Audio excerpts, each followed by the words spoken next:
여러분, 저번 2회차 강의, 3강 2회차 강의에 이어서 지금 이제 길링바사에 대한 사진을 좀 더 좀 보고 싶어요. 자, 보이시죠? 자, 이게 길링바사를 하고 있는 사진입니다. 지금 오른쪽에 그 인도네시아의 커피 농부예요. 이분이 커피 기계를 이제 가지고 체리 껍질을 벗기고 있는 모습입니다. 그래서 이 여기 롤러 보이세요? 이 롤러에 굉장히 뾰족뾰족한 침들이 있어요. 그래서 이제 여기다가 그 체리를 집어넣고 돌리면 이렇게 안으로 들어가면서 껍질이 까져서 나오는 모습이에요. 그런데 아까도 설명했지만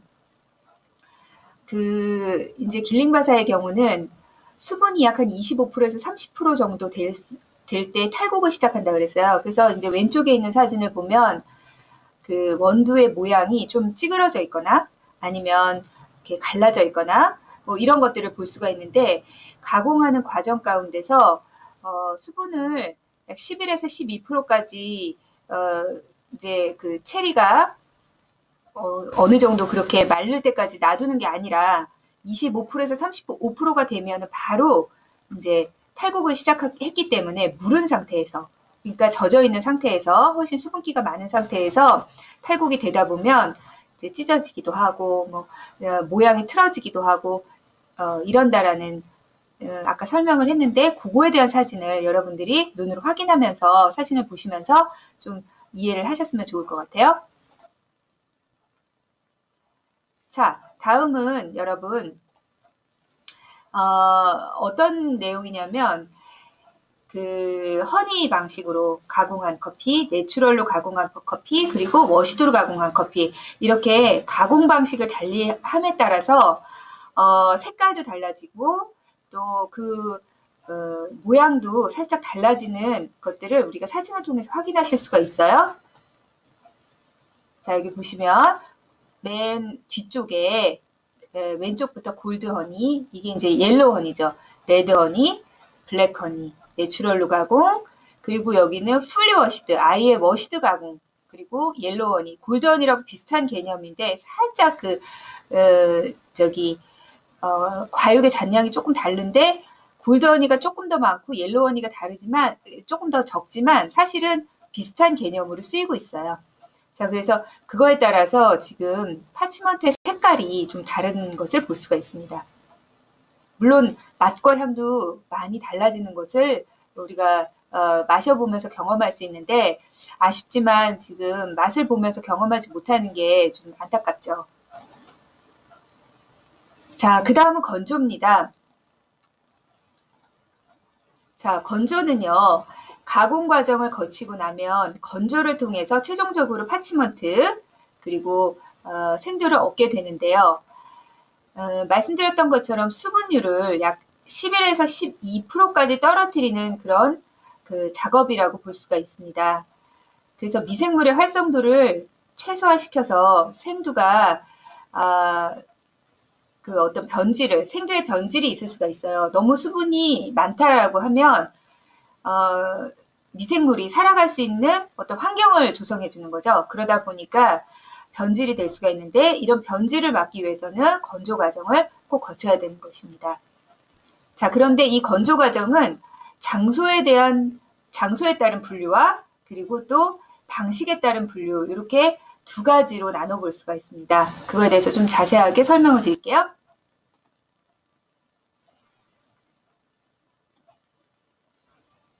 자, 장소에 따른 분류입니다. 파티오라고 하는 건조장에서 바닥에 널어서 말리는 방식이다.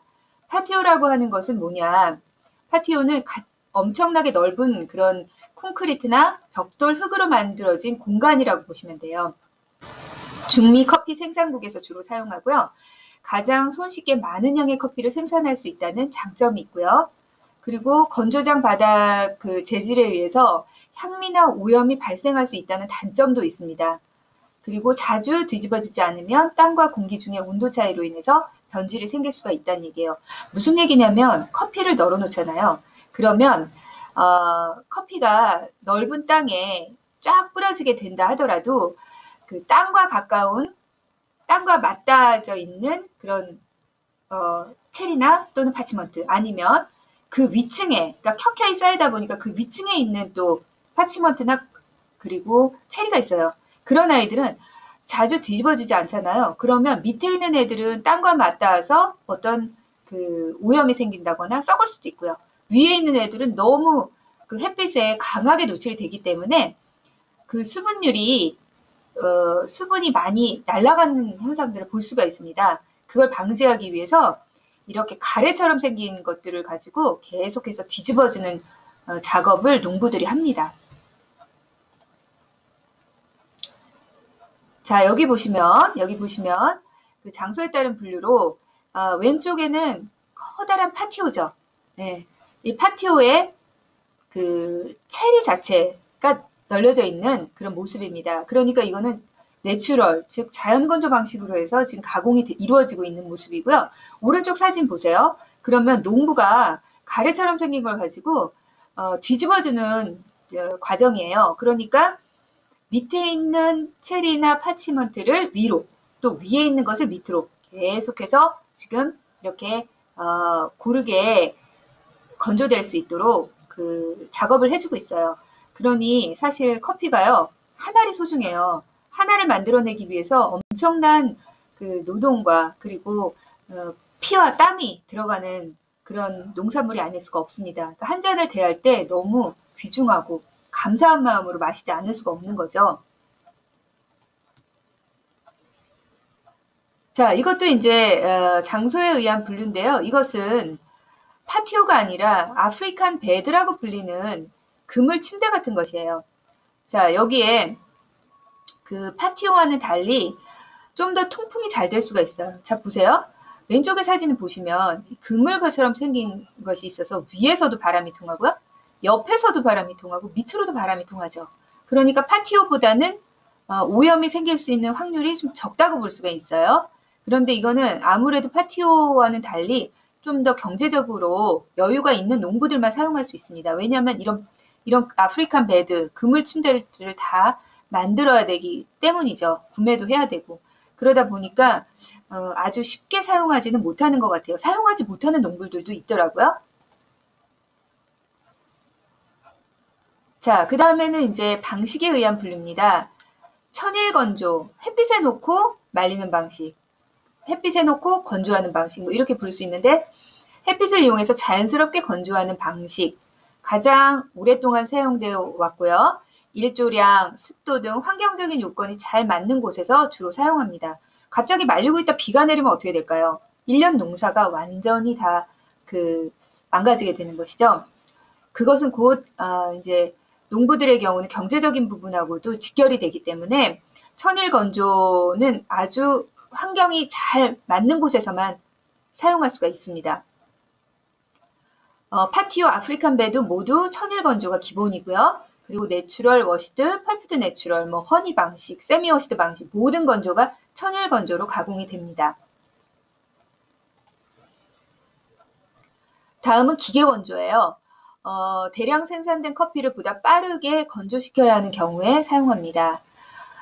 천일 건조를 하게 되면 아무래도 시간이 오래 걸리겠죠. 그런데 기계로 건조하게 되면 드라이어에 넣고 건조를 하기 때문에 뭐 그거보다는 훨씬 더 짧은 시간이 걸리게 되는 거죠. 일반적인 드럼 형태의 건조기에 파치먼트를 넣고 열풍을 가해서 수분을 증발하는 방식. 여러분 빨래하고 나서 건조기에다 넣으면 엄청나게 빠른 시간에 건조가 이루어지죠. 그런데 집에 건조대에다가 놓고 말리게 되면 시간이 오래 걸리는 거예요. 똑같은 어떤 원리라고 볼 수가 있겠습니다. 천일 건조가 기계 건조에 비해서 품질이 좋다는 정보가 있지만 사실은 큰 차이가 있지는 않아요. 천일 건조 후 최종 수분 조절 단계에서 기계 건조로 마무리하기도 하는데요. 무슨 얘기냐면 처음부터 기계 건조를 사용하게 되면 너무나 많은 열량이나 이런 것들이 들어가게 되겠죠. 그러다 보니까 이것도 역시 경제적인 부분과 밀접한 관계가 있기 때문에 농부들이 먼저는 천일 건조를 시켜요. 그리고 이제 마지막 단계에서 11에서 12% 수분 조절 단계에서만 기계 건조를 사용한다라는 그런 얘기고요. 사실은 이런 기계 건조를 하는데 여러분 사진 한번 보실게요. 지금 이제 이게 드라이어, 그러니까 기계 건조를 할 수 있는 이제 장비거든요. 근데 이게 상당히 고가입니다. 근데 커피가 재배되는 대부분의 나라들은 열악하고요. 농부들은 또 가난해요. 그러다 보니까 이런 드라이어를 살 수 있는 농부도 많지 않습니다. 아까 아프리칸 베드도 마찬가지였죠? 예, 그런데 드라이어는 더 고가다 보니 이걸 가지고 있는 농부들이 많지는 않아요. 그래서 오른쪽에 보시면 온실에서 건조하다가 기계에다가 마지막 마무리를 하는 그런 그 농부들도 있지만 그렇지 못하고 처음부터 온실에서 아니면 천일 건조로 이렇게 건조를 하는 농부들도 많이 있다는 얘기죠. 그런데 안타까운 것은 만약에 그러다가 비가 오면 어떻게 될까요? 네. 원래는 그렇지 않았는데 건조하는 기간만큼은 비가 안 오는 그런 시즌이었어요. 그런데 갑자기 요즘 지구 그 환경이 많이 변화됐잖아요. 그러다 보니까 갑자기 비가 내린다거나 이런 일들도 가끔 발생하거든요. 그러다 보면 예, 건조 때문에 1년 농사가 또 망가지는 그런 경우가 발생하기도 하죠. 자, 그 건조 방식에 따라서 분류하는 것까지 우리가 알아봤습니다. 자, 이번 회차 수업은 여기까지 마무리하겠습니다.